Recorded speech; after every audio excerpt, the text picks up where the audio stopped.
આવી કાળઝાળ ગરમીમાં જો એક ગ્લાસ ઠંડી સિકંજી મળી જાય ને તો વાહ, વાત જ શું છે। તો ચાલો આજે આપણે બનાવીશું સિકંજીનો પાવડર। એકદમ ઇન્સ્ટન્ટ રીતથી છે, થોડી જ મિનિટોમાં બની જાય છે અને બનાવવાની રીત એકદમ સરળ। આખો ઉનાળો તમે તેને સ્ટોર કરીને રાખી શકો છો।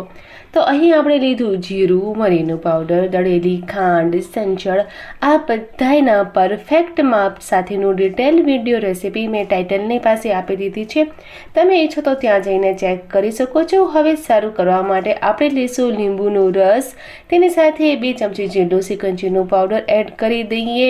પલાળેલા તકમરિયા એડ કરીશું। હવે બરફ નાખીને તમે તેને સોડા અથવા તો પછી ચિલ્ડ વોટર સાથે સર્વ કરી શકો છો। ઠંડા પાણીમાં પણ આ સિકંજી એકદમ સરસ લાગતી હોય છે। ઉપરથી મેં એડ કર્યા ક્રશ કરેલા ફુદીનાના પાન અને એન્જોય।